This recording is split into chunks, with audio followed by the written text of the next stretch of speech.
करने वाले हैं। आप आइए जानते हैं स्टूडेंट्स के बारे में। जब कोई number when any number multiply by several times,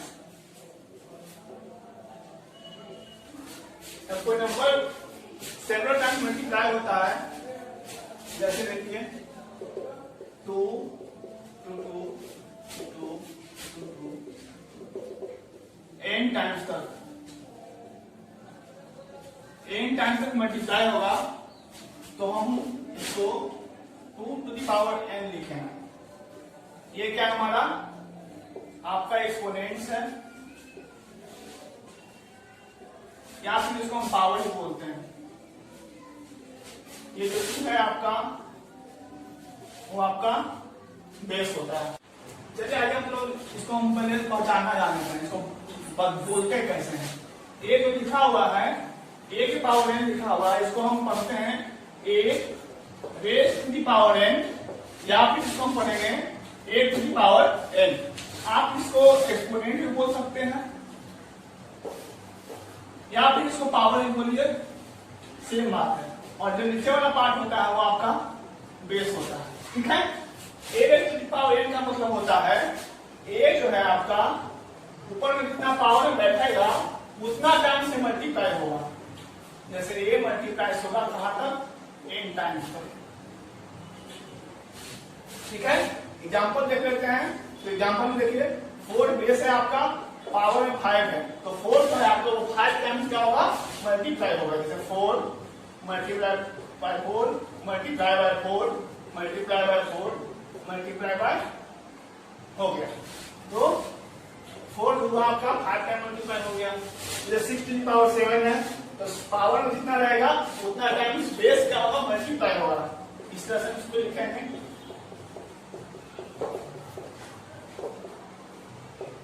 ये देखिए इस तरह से आपका होगा। चलिए अभी हम लोगों ने देखा पावर को बनाने के लिए, इसको पावर बनाते कैसे। जैसे देखिएगा आपको मान लिया जाए लिखा गया है 10 into 10 into 10 into 10, आपको मान लीजिए 20 टाइम्स लिखा गया है।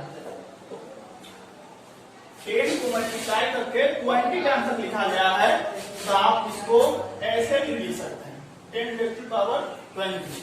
बहुत सारा क्वेश्चन आपको ऐसे ही मिलेगा 3 into 3 into 3 into 3 into 3 into 3। आप लोग बचपन में ऐसा पढ़े भी होंगे। लीजिए कितना है, पहले कितने 3, उसके बाद काउंट कर देंगे 1 2 3 4 5 6 7 8 9 10 हमें यहाँ पावर 10 देंगे। चलिए बात है हम लोग लॉ ऑफ एक्सपोनेंट यानी खदान के नियम से कुछ नियम है, उसको जान लेते हैं। पहला नियम है कि जब बेस सेम होगा, यानी जो मतलब खदान में जो उसका आधार होगा जब एक समान होगा,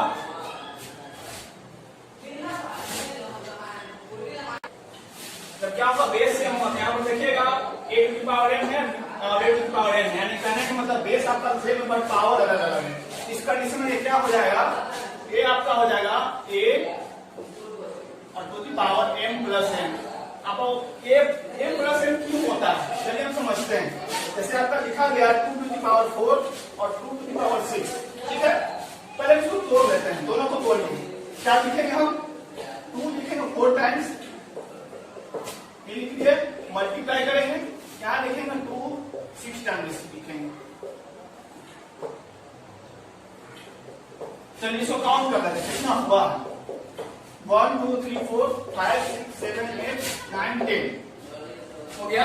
क्या आ गया आपका 2 to the power 10, क्या आ गया। अगर इसको भी सॉल्व कीजिएगा तो 2 to the power क्या लिखेंगे हम 6 plus 4 लिखेंगे, ठीक है। तो ये भी क्या हमारा आएगा 2 to the power 10 आएगा। तो हमारे m परसेंट इसी कंडीशन से आता है। चलिए अब देखिए हम लोग डेसिमल फॉर्म में देख लेते हैं, क्योंकि हमको 8 क्लास में हमको डेसिमल के बारे में एक्सपोनेंट्स को पढ़ना है। जैसे देखिए जब क्या होगा, बेस आपका सेम होता है। मान लीजिए आपका बेस a बाय b और इस पर पावर दिया गया b, ठीक है, और multiply by a by b दिया है और इसके पावर दिया गया है q। देखिएगा दोनों का बेस सेम है बट पावर अलग अलग है।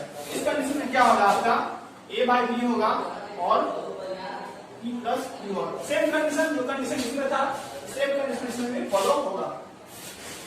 अभी हम लोग देख रहे थे बेस सेम हो रहा था और मल्टीप्लाई हो रहा था, बट अब हम देखेंगे कि बेस तो सेम ही रहेगा बट इसमें क्या होगा डिवाइड होगा। तो चलिए आइए a टू दी पावर हम लिखते हैं m divided by a to the power n।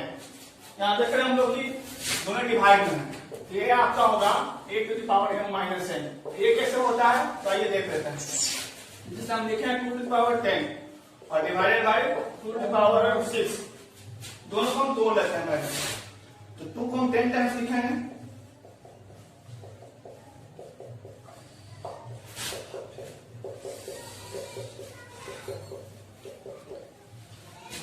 और डिवाइड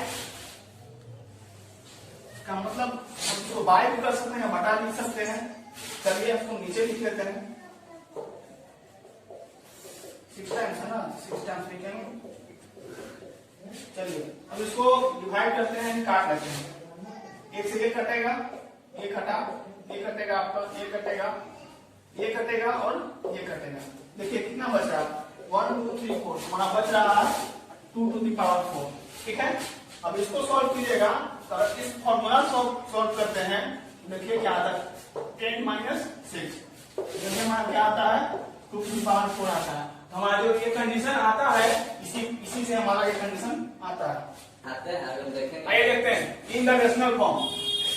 परिमेय के रूप में देखेंगे तो देख लीजिए आइए a बाई बी है और पावर में m है और divided by a by b है और आपका n है। इसमें भी सेम कंडीशन होगा तो a बाई बी हो जाएगा और आपका m माइनस n हो जाएगा। इसे देख सकते हैं एग्जाम्पल से हम 5 बाई 6 डिवाइडेड बाय 5 बाई 6 और पावर में 2 देते हैं, ये हमारा पास आ जाएगा डायरेक्टली 5 बाई 6 और 6 माइनस 2 आ जाएगा आपका 5 बाई 6 और टू द पावर 4। आपका सेकेंड लॉ है प्रोडक्ट ऑफ पावर, घातांक गुना कैसे करता है। घातांक किस कंडीशन में गुना करेगा a बाई बी, पावर में आपका बैठा हुआ m और उसके पावर में बैठ गया है n। इस कंडीशन में आपका पावर जो होगा आपका मल्टीप्लाई हो जाएगा, यानी m इंटू n हो जाएगा, या फिर इसको हम लिख सकते हैं a by b raise to the power mn। जैसे देखिए एग्जाम्पल से देख लेते हैं तो हम 2 बाई 3 यहां लिख सकते हैं 6 और इसके पावर में बैठेगा 3 बैठा देते हैं, तो ये आपका बन जाएगा 2 बाई 3 और 6 इंटू 3 यानी 2 by 3 raise to the power 8। यहाँ पर ध्यान दीजिएगा पावर को यहाँ प्लस में कीजिएगा, पावर में से यहाँ मल्टीप्लाई होगा, ये बात आप लोग ध्यान रखिएगा हमेशा। चलिए हम आते हैं नेक्स्ट पर। जब when the power is same, जब आपका पावर सेम होगा बट बेस अलग अलग होगा। जैसे देखिए a to the power m into b to the power m, यहाँ पर क्या है दोनों का बेस अलग अलग है बट पावर सेम है। इस कंडीशन में क्या होगा a इंटू b होगा और ये ब्रैकेट में चला जाएगा और इसके पावर m, क्योंकि दोनों का पावर m सेम पावर है इसलिए हम इसको ब्रैकेट में डाल दिया, ऊपर में पावर लिख दिए। जैसे अगर ऐसा भी आता है आपका 5 to the power 6 multiply by 6 to the power 6, इस कंडीशन में भी आप ऐसे इसको लिख सकते हैं 5 इंटू 6 टू दी पावर 6 लिख सकते हैं, नहीं तो ऐसे भी लिख सकते हैं 30 टू दी पावर 6। दोनों का वैल्यू सेम आएगा, चाहो तो आप करके देख सकते हैं। इसको पूरा तोड़िएगा, इसको तोड़ के मल्टीप्लाई कीजिएगा, दोनों आपका सेम आएगा। देखिए हम लोग परिमेय के रूप में देखते हैं रेशनल फॉर्म में, तो रेशनल फॉर्म में देखेंगे तो आपका होगा रेशनल पर लिखेंगे a बाई बी, जिसे हम देते हैं p multiply by c by b, इसमें देते हैं इसमें p। ठीक है, देखिएगा दोनों का पावर तो सेम है बट बेस अलग अलग है। इस कंडीशन में भी आपका वही होगा a by b multiply by c by b और यहाँ पर पावर p बैठेगा। एक बात ध्यान दीजिएगा आप लोग, इसी चीज में एक और बता देते हैं आप लोग को। जैसे हमारा लिखा गया है a पर a raised to power p and b raised to power p। यहाँ ध्यान दीजिएगा, देखिएगा इस प्रकार यहाँ पर दोनों में कॉमन हुआ p, उसी प्रकार यहाँ भी ये वाला कंडीशन फॉलो हो जाएगा। देखिएगा दोनों में p है तो हम इसको डायरेक्टली लिख सकते हैं a by p और raised to power p लिख सकते हैं। ठीक है, ये बात आप लोग ध्यान दीजिएगा, ये बहुत इंपॉर्टेंट है। चलिए आगे हम लोग इसको हम पहले पहचानना जानते हैं, इसको बोलते कैसे हैं। ये जो लिखा हुआ है a के पावर n लिखा हुआ है, इसको हम पढ़ते हैं a raise to the power n, या फिर इसको हम पढ़ेंगे a to the power n। आप इसको एक्सपोनेंट भी बोल सकते हैं या फिर इसको पावर n बोलिए, सेम बात है। और जो नीचे वाला पार्ट होता है वो आपका बेस होता है। ठीक है, a raise to the power n का मतलब होता है a जो है आपका ऊपर में जितना पावर बैठेगा उतना टाइम से मल्टीप्लाई होगा। जैसे a मल्टीप्लाई होगा कहां तक, n टाइम्स तक। ठीक है, एग्जांपल देख लेते हैं। तो एग्जांपल में देखिए 4 बेस है आपका, पावर में 5 है, तो 4 जो है आपको 5 टाइम्स क्या होगा, मल्टीप्लाई होगा। जैसे 4 multiply by 4 multiply by 4 multiply by 4 multiply by हो गया, तो 4 हुआ आपका 5 टाइम मल्टीप्लाई हो गया। जैसे 6 टू द पावर 7 है, तो पावर में जितना रहेगा उतना टाइम्स बेस क्या होगा, मल्टीप्लाई होगा। इस तरह से इसको लिखेंगे।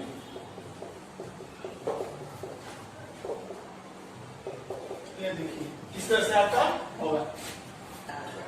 चलिए अभी हम लोगों ने देखा पावर को बनाने के लिए, उसको पावर में लाते कैसे। जैसे देखिएगा आपको मान लिया जाए लिखा गया है 10 into 10 into 10 into 10, आपको मान लीजिए 20 टाइम्स लिखा गया है। 10 को मल्टीप्लाई करके 20 टाइम्स तक लिखा गया है, तो आप इसको ऐसे भी लिख सकते हैं 10 raised to power 20। बहुत सारा क्वेश्चन आपको ऐसे मिलेगा 3 into 3 into 3 into 3 into 3 into 3। आप लोग बचपन में ऐसा पढ़े भी होंगे। लीजिए कितना है, पहले कितने 3, उसका जो काउंट कर लीजिए 1 2 3 4 5 6 7 8 9 10। 10 हमें यहाँ पावर 10 देंगे।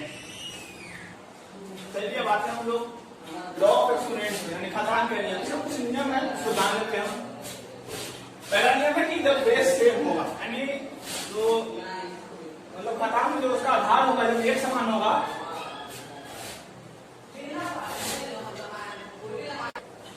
जब क्या होगा, बेस सेम होगा। यहाँ पर देखिएगा a to the power n है और a to the power n, यानी कहने का मतलब बेस आपका सेम है बट पावर अलग अलग है। इस कंडीशन में क्या हो जाएगा, a आपका हो जाएगा a और to the power m plus n। अब m प्लस n क्यों होता है, चलिए हम समझते हैं। जैसे आपका लिखा गया 2 टू द पावर 4 और 2 टू द पावर 6। ठीक है, पहले इसको तोड़ लेते हैं, दोनों को तोड़ लेंगे। क्या लिखेंगे हम, 2 लिखेंगे 4 टाइम्स, ये लिखिए मल्टीप्लाई करेंगे, यहाँ लिखेंगे 2 6 टाइम्स लिखेंगे। चलिए इसको काउंट कर लेते हैं कितना हुआ, 1 2 3 4 5 6 7 8 9 10 हो गया। क्या आ गया आपका 2 टू पावर 10 क्या आ गया। अगर इसको भी सॉल्व कीजिएगा तो 2 टू पावर क्या लिखेंगे हम, 6 प्लस 4 लिखेंगे। ठीक है, तो ये भी क्या हमारा आएगा 2 टू पावर 10 आएगा। हमारे m परसेंट इसी कंडीशन से आता है।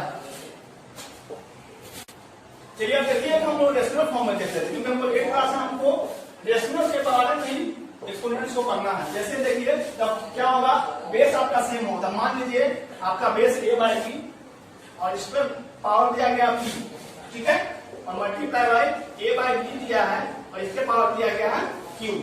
देखिएगा दोनों का बेस सेम है बट पावर अलग अलग है। इस कंडीशन में क्या होगा, आपका a बाय b होगा और p प्लस q होगा। सेम कंडीशन जो कंडीशन इसमें था सेम कंडीशन इसमें भी फॉलो होगा। चलिए अभी हम लोग देख रहे हैं बेस सेम हो रहा था और मल्टीप्लाई हो रहा था, बट अब हम देखेंगे कि बेस तो सेम ही रहेगा बट इसमें क्या होगा, डिवाइड होगा। तो चलिए आइए a टू द पावर हम लिखते हैं m divided by a to the power n। यहाँ देख रहे हैं हम लोग कि दोनों डिवाइड में है, ये आपका होगा a to the power m minus n। ये कैसे होता है तो आइए देख लेते हैं। जिसे हम लिखे हैं 2 टू द पावर 10 और divided by 2 to the power 6। दोनों को हम तोड़ लेते हैं पहले। तो 2 को हम 10 टाइम्स लिखेंगे,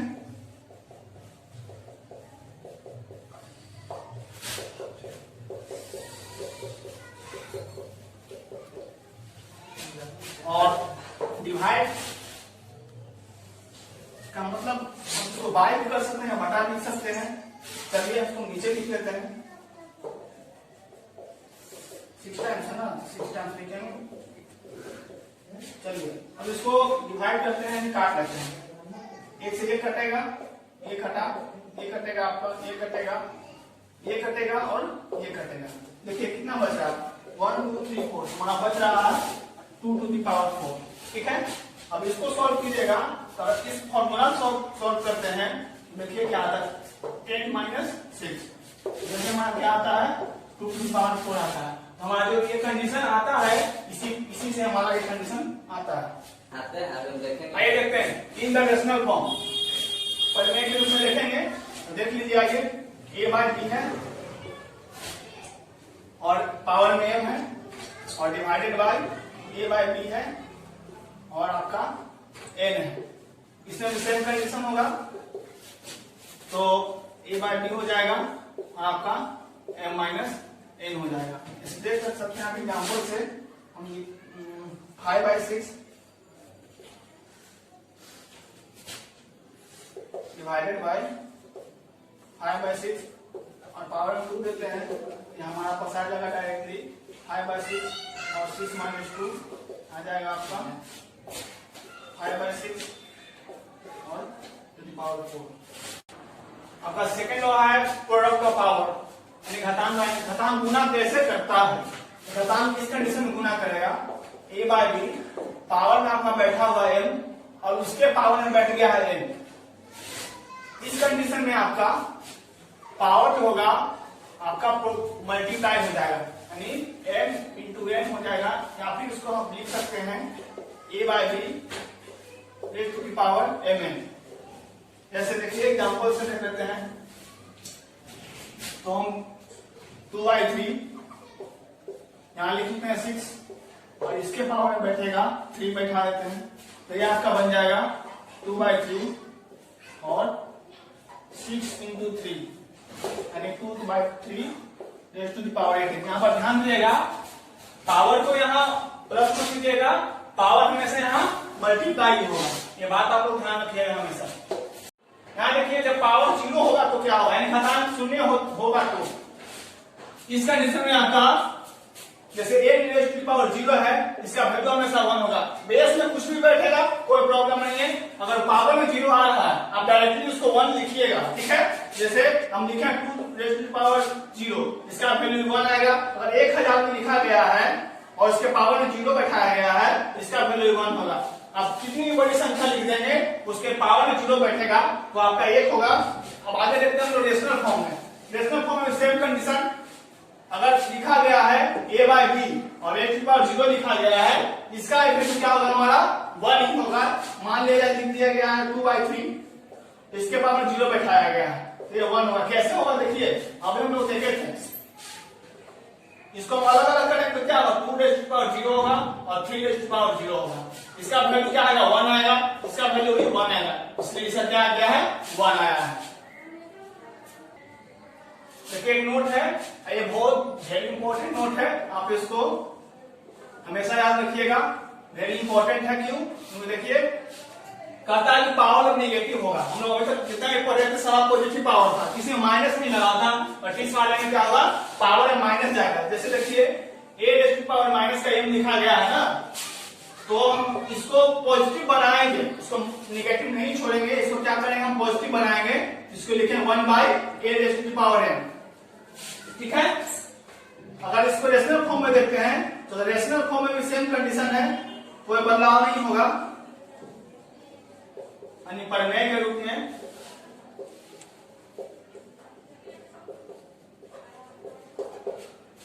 में देखेंगे। मान लिया लिखा गया है a बाय b और a to the power minus का m लिखा गया है, तो इसको हम क्या करेंगे देखिएगा, ध्यान दीजिएगा। ये कहा है जिसके पावर में माइनस रहेगा, जिसके पावर में माइनस पावर रहेगा, बाहर जहां ध्यान चलेगा वो बेचारा कर्ज में रहेगा।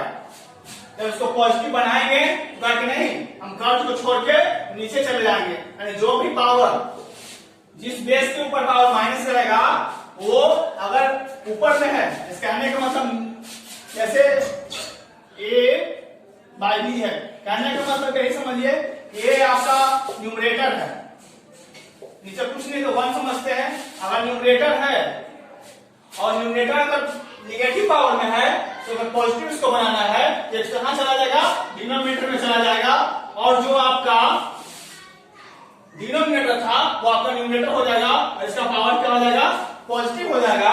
उसी कंडीशन से यहां भी देखिए a by b raise to power minus m है, यहां पर देखिएगा दोनों में माइनस पावर है, यानी कहने का मतलब इसको माइनस का m और b raise to power minus का m लिखेंगे तो ध्यान दीजिएगा a वाला पार्ट जो न्यूमरेटर है वो डिनोमिनेटर बनेगा और जो डिनोमिनेटर है वो न्यूमरेटर बनेगा। बनाते हैं इसको हम, b आपका न्यूमरेटर बनेगा और a आपका डिनोमिनेटर बनेगा, इस पे भी m बैठेगा, इससे देखिए दोनों का पावर पॉजिटिव हो जाएगा। या तो फिर आप इसको इस फॉर्म में लिख सकते हैं कैसे, b बाई a और रेज़ टू पावर m। चलिए आइए हम क्वेश्चन देख लेते हैं। जैसे 4 रेज़ टू पावर 1 लिखा गया है, यहां देखिएगा ये नॉर्मल, आप इसको 4 को आप नेचुरल नंबर भी कर सकते हैं और रेशनल नंबर भी कर सकते हैं। ये नेचुरल नंबर भी है और रेशनल नंबर क्यों है, क्योंकि नीचे अगर 1 लिखते हैं हम तो ये रेशनल बन जाएगा। ऐसे भी नॉर्मल में ये रेशनल होता है, हम इसको लिख सकते हैं 4 बाई 1। हम क्या बता रहे थे अभी कि जब पावर निगेटिव आ जाए तो न्यूमरेटर वाला पार्ट डिनोमिनेटर और डिनोमिनेटर वाला पार्ट न्यूमरेटर। कहने का मतलब हिंदी में समझेंगे तो अंश वाला मान हर बनेगा और हर वाला मान अंश बनेगा। तो देखिए 1 बाई 4 ये आपका डिनोमिनेटर था और ये आपका न्यूमरेटर था। देखिए न्यूमरेटर आ गया डिनोमिनेटर में और डिनोमिनेटर चला गया न्यूमरेटर के पास और ये बन गया आपका। तो आप इसको -1 है तो इसको पावर 1 लिखिए, नहीं लिखिए कोई बात नहीं। हाँ 1 छोड़ के कोई पावर आता है उसको लिखना जरूरी है, बट 1 आएगा लिखना जरूरी नहीं आता है। इसमें देखिए इसमें वही 5/1 लिख सकते हैं हम, माइनस का 3। तो इसको पॉजिटिव बनाएंगे तो पॉजिटिव बनेगा इस कंडीशन में। इसको देखिए ये आपका न्यूमरेटर है, ये आपका डिनोमिनेटर है। इस पावर को पॉजिटिव बनाना है तो हम क्या करेंगे, न्यूमरेटर को डिनोमिनेटर बनाएंगे और डिनोमिनेटर को न्यूमरेटर बनाएंगे। तो 9/8 पावर का 4। इसी तरह आप नेगेटिव पावर को पॉजिटिव बना सकते हैं। चलिए हम लोग इस क्वेश्चन को सॉल्व करके देख लेते हैं। आप लोगों को पता है कि ये ब्रैकेट के अंदर है, आप लोग बोर्ड मास पढ़े होंगे तो पहले हम क्या करते हैं, ब्रैकेट के अंदर वाले पार्ट को सॉल्व करते हैं, बाद में आगे वाले को देखा जाता है। पहले अंदर वाले को सॉल्व कर लेते हैं। ये क्या है आपका 2 रेज़ टू पावर 0 है, इसको हम इसका क्या है 1 हो जाएगा। और यहाँ देखिए यहाँ आपका निगेटिव पावर है, इसको क्या बनाएंगे, पॉजिटिव बनाएंगे। कैसे बनाएंगे, 1/3 कर देंगे और मल्टीप्लाई बाय 3 के पावर 2 है, इसको हम ऐसे ही पढ़ सकते हैं 3 स्क्वायर पढ़ सकते हैं। तो 3 into 3 लिख देंगे, 2 बार होगा था 3। अब इसको कर लीजिए 3 LCM हो जाएगा, इसका LCM हो जाएगा 3, इसको इसको डिवाइड कीजिएगा तो 3 आएगा, 3 को 1 से मल्टीप्लाई कीजिएगा 3 आ जाएगा। और ये आपका 3 को 3 से डिवाइड कीजिएगा 1, तो 1 को 1 से मल्टीप्लाई कीजिएगा तो 1 मल्टीप्लाई बाय 9। अब देखिए 3 1 4/3 मल्टीप्लाई बाय 9, इसको काटिए 4 3 3 जा 9 और 4 3 जा 2। इस तरह का आप क्वेश्चन बना सकते हैं। चलिए आज के लिए इतना ही, मिलते हैं अगले वीडियो में। जय हिंद।